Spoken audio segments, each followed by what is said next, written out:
అన్నదాత అన్నదాత మీ అన్నదాత, చెమటోడ్చి ఆహారాన్నందించే రైతన్నా, అనునిత్యం నీ కండదండగా నిలిచే నేస్తం ఎవరన్నా. అన్నదాత అన్నదాత మీ అన్నదాత.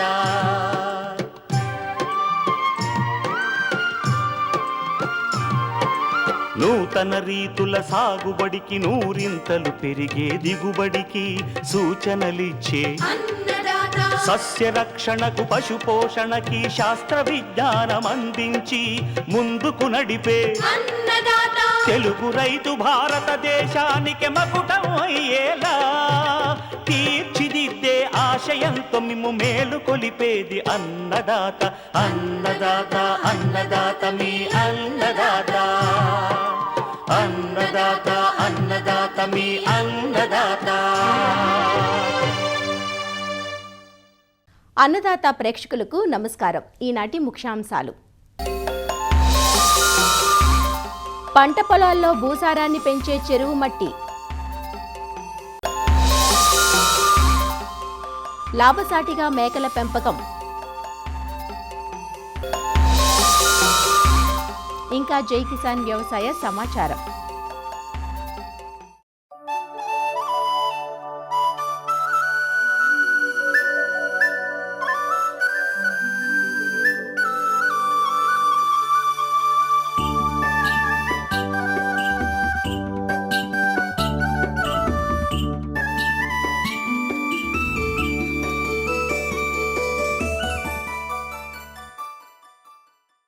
ప్రస్తుత వేసవికాలం పంటలు పూర్తయి పొలాలు ఖాళీగా ఉండే సమయం. ఈ సమయంలోనే నీటి సంరక్షణకు ఉపయోగపడే చెరువు పూడిక తీత పనులు, వాటర్ షెడ్ పనులను చేసుకుంటూ ఉంటారు. అనాదిగా చెరువు మట్టిని పొలాలకు సేంద్రియ ఎరువుగా ఉపయోగించడం అలవాటుగా వస్తోంది. చెరువులు పూడిక తీయగా వచ్చే ఈ మట్టి అనేక పోషకాలను కలిగి ఉండడంతో పంట పొలాల్లో వేస్తే భూమి ఫలదత పెరుగుతుంది. అయితే మనం తోలుకునే చెరువు మట్టి మన భూమికి తగినదై ఉండాలి. కొన్నిసార్లు క్షారగుణం లేదా ఆమ్లగుణం ఉండే ఆస్కారం ఉంటుంది. కాబట్టి ముందుగా పరీక్ష చేయించుకొని తోలించుకోవడం మంచిది. చెరువు మట్టిని పొలాలకు తోలించేటప్పుడు రైతులు దృష్టిలో ఉంచుకోవాల్సిన అంశాలేవో తెలియజేస్తున్నారు ప్రొఫెసర్ జయశంకర్, తెలంగాణ రాష్ట్ర వ్యవసాయ విశ్వవిద్యాలయం, నాగర్ కర్నూలు జిల్లా పాలెం కృషి విజ్ఞాన కేంద్రం శాస్త్రవేత్త డాక్టర్ మమత. వర్షాన్ని ఒడిసిపట్టుకోవడానికి మనకు చాలా చెరువులు, కుంటల నిర్మాణం జరపడం జరిగింది. మార్చి, ఏప్రిల్ కాలంలో ఈ చెరువులు, కుంటల్లో ఉన్న పూడిక మట్టిని తీసే కార్యక్రమం చేపట్టడం జరిగింది. ఈ పూడిక మట్టి ఎందుకు వాడుకోవాలి అని మనం చూసుకున్నట్లయితే, ఈ పూడిక మట్టి మనకు ఎత్తైన నేలల్లోంచి అనిశ్చిత వర్షపాతం, అంటే తక్కువ సమయంలో ఎక్కువ వర్షపాతం కురిసినప్పుడు ఆ సారవంతమైన పైపొర అనేది మనకు ఈ కిందటి లోతట్టు ప్రాంతాలకి లేదంటే చెరువులోకి చేరుతుంది. అలాగే వ్యవసాయ వ్యర్థాలు కూడా చెరువులోకి చేరుతాయి. ఈ వ్యవసాయ వ్యర్థాలు కుళ్ళింపబడి మంచి సారవంతమైన మట్టిగా మారుతాయి. ఎప్పుడైతే ఈ చెరువు మట్టిని మనం పంట పొలాలకు వాడుకుంటామో దాని ద్వారా మనకు పంట యొక్క దిగుబడి పెరగడము, పంట రసాయనాలకు అయ్యే ఖర్చు 10 నుంచి 12% తగ్గడం జరుగుతుంది. ఎందుకనగా ఈ చెరువు మట్టిలో పోషకాలు తగు పాలలో మరియు సేంద్రియ కర్బనం కూడా ఉంటుంది. దీని ద్వారా పంటకయ్యే రసాయనాల ఖర్చు తగ్గుతుంది.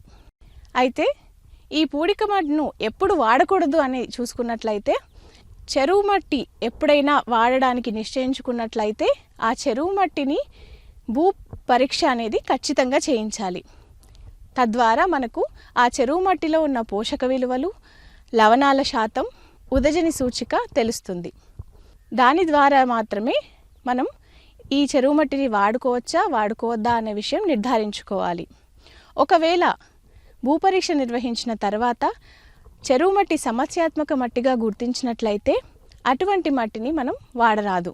1 ఎకరానికి 20 నుంచి 25 ట్రాక్టర్ల లోడ్ వరకు మనం చెరువు మట్టిని వేసుకోవచ్చు. ఈ చెరువు మట్టిని పంట పొలాల్లో కుప్పలుగా వేయాలి. ఎప్పుడైతే మనకు ఏప్రిల్, మేలో వేసవి కాలంలో మనకి వర్షాలు కురుస్తాయో ఆ వర్షపాతానికి ఈ చెరువు మట్టి గడ్డలు అనేవి కరిగి నేలలోకి కరగడం జరుగుతుంది.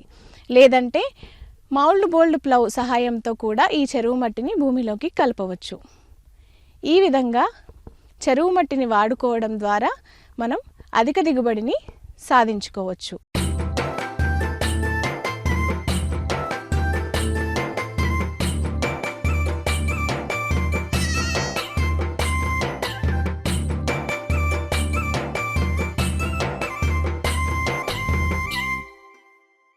వ్యవసాయానికి అనువుగా లేని, వర్షపాతం తక్కువగా ఉన్న ప్రాంతాల్లో సైతం మంచి ఆదాయాన్నిచ్చే వ్యవసాయ అనుబంధ రంగం మేకల పెంపకం. మేకలు కలుపు మొక్కలను, ముళ్ల పొదలను, బీడు భూములను, పంట కోసిన మోళ్లను సమర్థంగా ఉపయోగించుకుని విలువైన మాంసం, చర్మం, పంట పొలాలకు అధిక సత్తుగల ఎరువునిస్తాయి. వీటిని పశువులతో కానీ, గొర్రెలతో కానీ పోలిస్తే తక్కువ ఖర్చుతో మామూలు పాకల్లో లేదా ఆరుబయట పెంచవచ్చు. ఇతర పశువులతో పోలిస్తే త్వరగా వృద్ధి చెంది ఒకే ఈతలో 2 లేదా 3 పిల్లలు ఈనటం, అధిక రోగనిరోధక శక్తి కలిగి ఉండటం వల్ల బాగా ఆదాయపరంగా ఉంటుంది. రైతులు వారి ప్రాంతానికి అనువైన జాతులను ఎంచుకోవడం వల్ల లాభసాటిగా మేకల పెంపకం చేపట్టవచ్చు. వివరాలు ఇప్పుడు చూద్దాం. మేకల పెంపకంలో ప్రధానమైనది జాతుల ఎంపిక. మేకల్లో అనేక జాతులు ఉన్నప్పటికీ కొన్ని మాత్రమే లాభసాటిగా రైతులు పెంచుకోగలుగుతారు. వాటిలో ప్రధానమైనవి జమునాపరి. ఇది మేక జాతుల్లో ఎత్తైనది. ఈ జాతి మేకలు ఉత్తరప్రదేశ్లోని మధుర ప్రాంతంలో దొరుకుతాయి. ముక్కు భాగం ఉబ్బెత్తుగా ఉండి ఒత్తుగా వెంట్రుకలుంటాయి. చెవులు పొడవుగా ఉండి వేలాడుతూ ఉంటాయి. మగ, ఆడ మేకల్లో రెండింటిలోనూ కొమ్ములుంటాయి. బార్బరీ జాతి మేకలు పొట్టి మేకలు. ఉత్తరప్రదేశ్లోని మధుర, ఇటావా ప్రాంతాల్లో ఉంటాయి. ఈ జాతి ఒకే ఈతలో 2 లేదా 3 పిల్లలను ఈనుతుంది. ఇవి చిన్నగా తెల్లగా ఉండి చర్మంపై లేత గోధుమ రంగులో మచ్చలు ఉంటాయి. చెవులు చిన్నగా ఉండి నిక్కబొడుచుకొని ఉంటాయి. మేకపోతుల్లో కొమ్ములుంటాయి. బీటల్ జాతి మేకలు పంజాబ్, హర్యానాలో లభిస్తాయి. ఇవి పెద్దగా ఉండి నల్ల రంగులో ఉంటాయి. ముక్కు భాగం ఉబ్బెత్తుగా ఉంటుంది. ఉస్మానాబాద్ జాతి మేకలు మహారాష్ట్రలోని ఉదయగిరి, లాతూర్, ఉస్మానాబాద్ జిల్లాల్లో లభ్యమవుతాయి. శరీర ఆకారం పెద్దగా ఉండి నల్ల రంగులో ఉంటుంది. బ్లాక్ బెంగాల్ మేకలు చిన్నగా ఎక్కువగా నల్ల రంగులో ఉంటాయి. అక్కడక్కడ గోధుమ, తెలుపు రంగులో ఉంటాయి. వీటి చెవులు మొనదేలి ఉంటాయి. ఇవి త్వరగా చూడికొచ్చి ఎక్కువ పిల్లల్ని పెడతాయి. మేకల్లో, మేకపోతుల్లో కొమ్ములుంటాయి. వీటి చర్మం చాలా ఖరీదైనది. మాంసానికి ప్రసిద్ధి చెందింది. మేకలు పెంచే గృహ వసతి కోసం ఎత్తైన, నీరు నిల్వని, మురుగునీరు బయటకు పోయే ప్రదేశాల్లో మేకల కొట్టాలను నిర్మించాలి. ఎల్లప్పుడూ చల్లగా, పరిశుభ్రంగా, తగినంత గాలి ప్రసరించేలా చూడాలి. స్థానికంగా దొరికే కలప లేదా రాతి స్తంభాలపై కొట్టాలు వేయవచ్చు. పైకప్పును ఎండిన గడ్డితో కాని, తుంగ లేదా తాటి ఆకులతో గాని వర్షపు నీరు కారకుండా కప్పాలి. మేకలకు అందుబాటులో ఉండేలా దాణా, నీటి తొట్టెలను నిర్మించాలి. ఎండ, వాన, చలి వంటి వాతావరణ పరిస్థితుల నుంచి రక్షణ కలిగించేలా మేకల కొట్టాలను నిర్మించాలి. షెడ్ చుట్టూ చల్లదనం కోసం మేతనిచ్చే చెట్లు పెంచాలి. షెడ్ లోపల నేలపై మొరం లేదా ఎర్రమట్టిని వేసి ప్రతి 6 నెలలకు ఒకసారి మారుస్తూ ఉండాలి. పాకలో సరిపోయినంత స్థలం ఉండాలి. ఒక్కొక్క ఆడమేకకు 1 చదరపు మీటరు స్థలం, మేకపోతుకైతే 2 చదరపు మీటర్లు, అలానే మేక పిల్లకు 0.5 చదరపు మీటర్ల స్థలం ఉండేలా చూడాలి. మేకలు బాగా పెరగాలంటే వాటికి కావాల్సిన మేపును సమకూర్చాలి. మేకలను కనీసం రోజుకు 8 నుంచి 10 గంటల వరకు బీడు భూముల్లో, పంట కోసిన పొలాల్లో, అడవుల్లో మేపాలి. వీటితో పాటు పశుగ్రాసాన్నిచ్చే సుబాబుల్, అవిస, రావి, తుమ్మ, అల్లనేరేడు, సీమచింత ఆకులను సమృద్ధిగా ఉపయోగించవచ్చు. అలానే కాయజాతి ఏకవార్షికాలైన జొన్న, సజ్జ, మొక్కజొన్న, పప్పుజాతి పశుగ్రాసాలైన అలసంద, హెడ్జిలూసన్, స్టైలో కూడా అందించవచ్చు. క్యాబేజీ, క్యారెట్, కాలీఫ్లవర్ మొదలైన కూరగాయల ఆకులను కూడా మేపవచ్చు.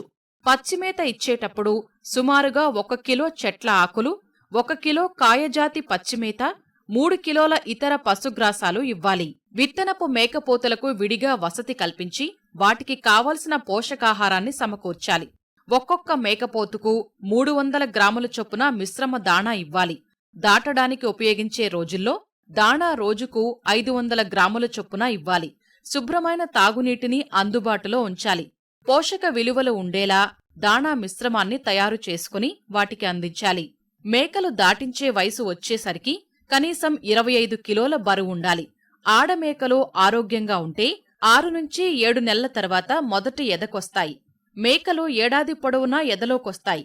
ఎక్కువగా మార్చి నుంచి జూన్ వరకు, మళ్లీ సెప్టెంబరు, నవంబరులో వస్తాయి. మేకలు ఎదలో 1 నుంచి 3 రోజులుంటాయి. ప్రతి 21 రోజులకొకసారి ఎదలోకొస్తాయి. ఎదలో ఉన్న మేకలను మంచి జాతి లక్షణాలున్న మేకపోతుతో దాటించాలి. మేకల గర్భధారణ కాలం 150 రోజులు. ఒక మేకపోతు సుమారు 20 నుంచి 30 ఆడమేకలకు సరిపోతుంది.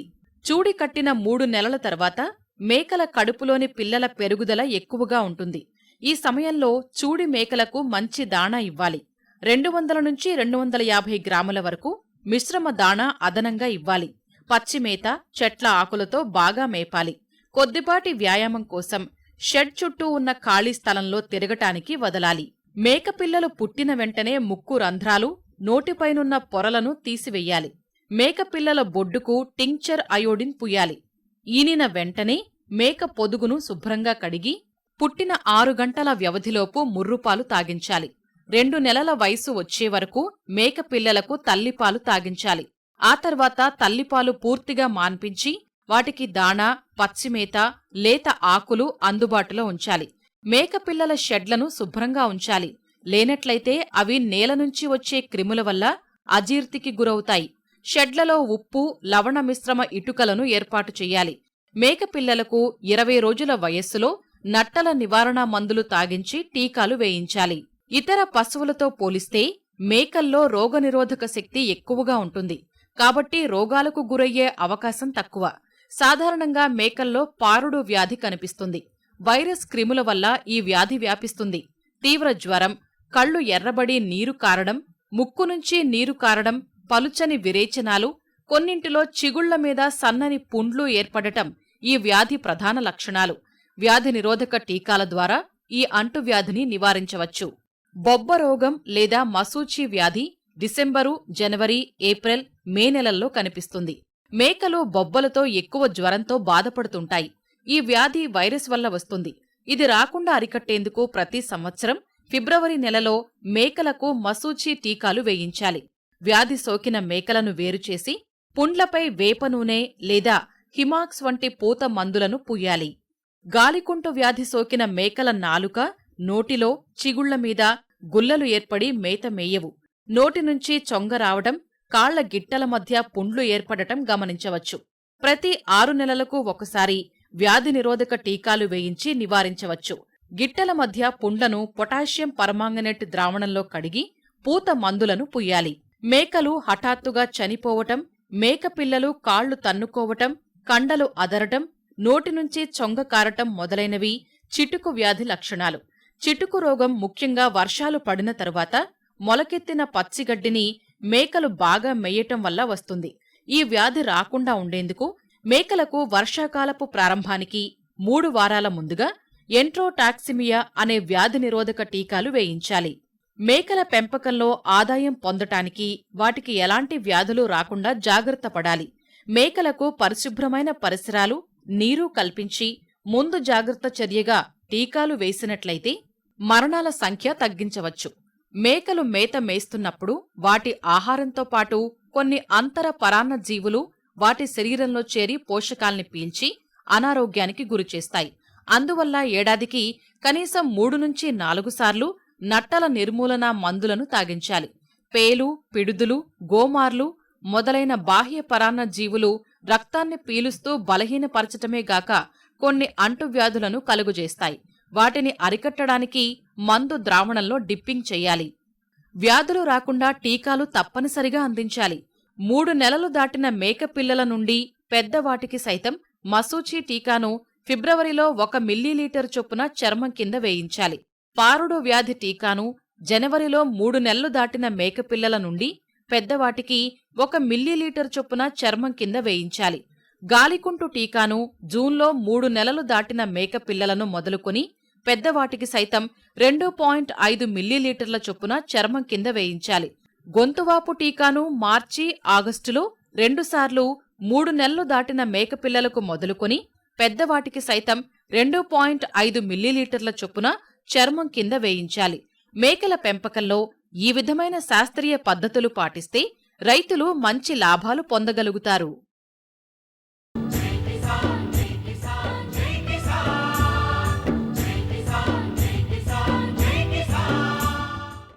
వ్యవసాయ సమాచారం ఇప్పుడు జై కిసాన్లో చూద్దాం. 6 గాల కష్టం వడగంట్ల పాలైంది. పంటలన్నీ మోళ్లువారిపోయాయి. చేలన్నీ నేలవాలాయి. కోతకొచ్చిన పంట చేతికందకుండా పోయింది. వరి చేనంతా గడ్డిపొలంగా మారిందంటూ అనంతపురం జిల్లా రైతులు తీవ్ర ఆవేదన చెందుతున్నారు. నేను 16 ఎకరాల వరి నాటేశాను సార్. ఇంకా 4 రోజులకి కోత కోసి అంతా రెడీ చేసే టైంలో వడగంటల వాన వచ్చి అర్ధ గంటలో మా మైండ్లన్నీ బ్లాక్ చేసేసి ఇచ్చింది సార్. ఇప్పటికీ దగ్గర 6 లక్షల నుంచి 7 లక్షల వరకు పెట్టుబడి పెట్టినాం సార్. ఇప్పుడు కోసినా కానీ ఏది రాదు. 7 ఎకరాలు గుర్తుకు చేస్తూ ఉన్నాను. వారం రోజుల తర్వాత కోత కొయ్యాల్సిందే. వడగళ్ళ వర్షం నుంచి నున్నుగా నేలపాలు అయిపోయింది. ఎకరాకు 35,000 నుంచి 40,000 పెట్టుబడి వస్తూ ఉంది. ఇప్పుడు గడ్డిగాని మిగిలట్లేదు. నేను 15 ఎకరాల్లో కౌలుకు చేస్తున్నాను సార్. 15 ఎకరాల నుంచి దాదాపు ఎకరానికి 40 నుంచి 35 నుంచి 40,000 వరకు పెట్టుబడి అయింది సార్. కౌలు వచ్చేసి 20,000 దాకా కౌలు ఇవ్వాలి సార్. మనం ఇప్పుడు దీని పరిస్థితి ఇప్పుడు మనం కోత కోయడానికి కూడా ఒక గింజ లేదు సార్ మనకి. ఇప్పుడు నేను 100 ఎకరా పొలం సార్ నాదే. నేను 14 ఎకరాలు చేను చేసి ఉండదు సార్. 7 లక్షలు 7.5 లక్షల దాకా పెట్టుబడి పడ్డాయి సార్. ఇప్పుడు పెట్టి ఇంట్లో మా పిల్లలు భార్య ఏమంటున్నారు వద్దా, నువ్వు ఇంత అప్పు చేసినావు అంత అప్పు చేసినావు, ఏం ఎట్లా తీరుస్తావు అంటుంటారు సార్. గత ఏడాది కర్ణాటక ప్రాంతంలో పుష్కలంగా వర్షాలు కురవడంతో తుంగభద్ర జలాశయానికి అదనంగా వరద చేరి అనంతపురం జిల్లాకు హెచ్ఎల్సీ కాలువ ద్వారా అదనంగా 2 టీఎంసీల నీరు కేటాయించారు. దీంతో ఈసారి కాలువ కింద వరి సాగు చేసిన రైతులకు పంట చివరి దశ వరకు నీరివ్వగలిగారు. ఈసారి వాతావరణం అనుకూలంగా ఉండి పంటకు సరిపడా నీరు అందడంతో ఎకరాకు 45 బస్తాలకు పైగా దిగుబడి వస్తుందని రైతులు అంచనా వేసుకున్నారు. 4 రోజుల్లో వరి కోయడానికి సిద్ధమైన రైతులకు వడగండ్ల వాన కడగండ్లు మిగిల్చింది. గడ్డలు పడినా సార్. అడిలో ఉంటిగా ఒక్కరు మిగిలిరా ఏటుగా కరెంట్ లేదా అంత మొత్తం పైన ఇంటికి. ఆ టైంలో ఏం జరుగుతుందో తెలుదా. 7 ఎకరాలు ఉంది సార్ నాది. 7 ఎకరాలు పావు కోసే పని లేదు. ఆ మిషన్లో పోయే జోళ్ళు మాత్రం నిలబడింది అంతే. 12 ఎకరాలు వరేసినాం సార్. ఇప్పుడంతా ఏంది లేకున్నట్లు అంతా వరికి ఇది అన్నరాలు కొట్టి అంత నున్నుగా మొత్తం అంతా ఉదిరిపోయింది సార్. భారీ లాస్ అయినాం సార్. ఒకటి వచ్చి 1 కేజీన్నర పెద్ద ఐస్ గడ్డలు పడిన దానికి కంప్లీట్గా ఒడ్లు ఏ ఒక్కటి లేకున్నట్లు రాలిపోయినాయి. దాదాపు అంటే 2,000 నుంచి 2,500 ఎకరాల వరకు. ఎవరైనా గడ్డి కావాలనుకోని వాళ్ళు రైతు వస్తే వాళ్ళే కోసుకపోయి ఇస్తామంతే ఫ్రీగా. పలు మండలాల్లో వర్షంతో పాటు దాదాపు కేజీ పైనే ఉన్న వడగండ్లు పడటంతో పంటలు ఆనవాళ్లు లేకుండా పోయాయి. వరి, పత్తి, మొక్కజొన్న, మామిడి, కూరగాయల పంటలకు పూర్తిగా నష్టం జరిగింది. గత ఏడాది పత్తికి ఆశించిన మేర ధర ఉండటంతో ఈసారి పత్తి సాగు చేస్తే నష్టాలే మిగిలాయంటూ రైతులు ఆందోళన చెందుతున్నారు. మొక్కజొన్న సాగు చేసిన రైతులది ఇదే పరిస్థితి. బోర్ల కింద మొక్కజొన్న సాగు చేశామని మరో 20 రోజుల్లో పంట కోసి మార్కెట్కు పంపాల్సి ఉండగా వడగళ్ల వానతో తీవ్రంగా నష్టపోయామంటూ రైతులు వాపోతున్నారు. వేసినాను సార్ పత్తి.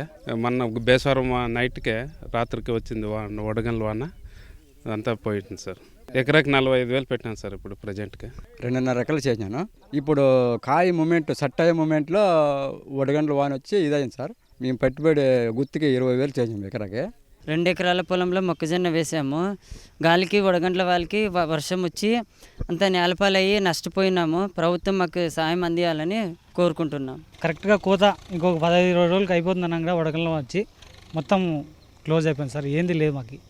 దాదాపు 2-3 రోజుల పాటు కురిసిన వడగండ్ల వానలతో పంటలు పూర్తి స్థాయిలో దెబ్బతిన్నాయని వ్యవసాయ అధికారులు చెబుతున్నారు. పంట నష్టం జరిగిన ప్రాంతాలను పరిశీలించామని, నివేదికలను ప్రభుత్వానికి పంపుతామని వివరించారు. మనకి మేజర్గా ఇక్కడ ఉన్న ఏరియాలో వరి అనేది ఎక్కువ ఉంది. అదేవిధంగా వరి, మొక్కజొన్న, పత్తి కూడా ఏం చేస్తారంటే ఇక్కడ ఏరియాలో బోర్ల కింద మనకి వేసవ కాలంలో వచ్చేటట్టు పంట వేయడం జరుగుతుంది. వరిలో చూసుకుంటే మనకు 744 హెక్టేర్ల వరకు కూడా రిపోర్ట్ చేయడం జరిగిందండి కమిషనర్ వారికి. మొక్కజొన్న కూడా 745 హెక్టేర్లు ఇచ్చాము.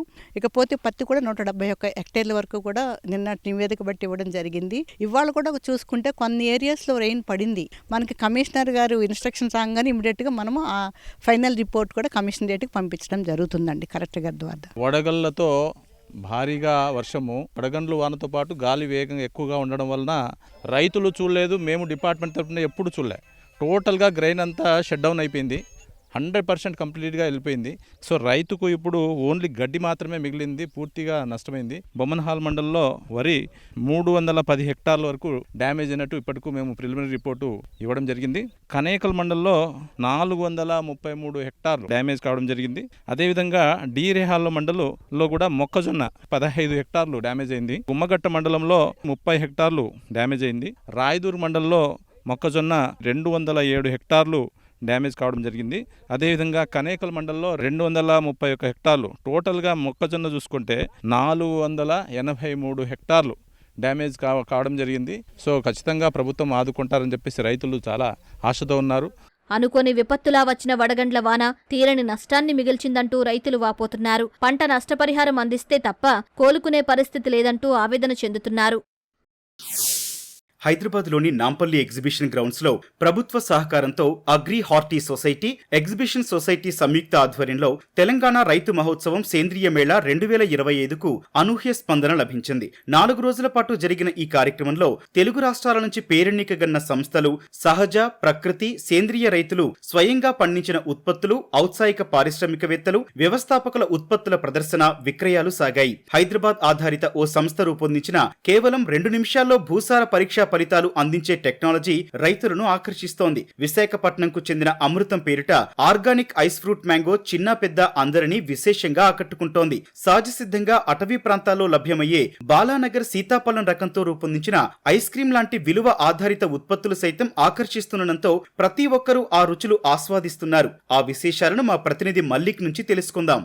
హరిత విప్లవం విజయవంతం నేపథ్యంలో అధిక పంట దిగుబడుల కోసం రైతులు విచక్షణ రహితంగా రసాయన ఎరువులు, క్రిమిసంహారక మందులు వాడుతున్నారు.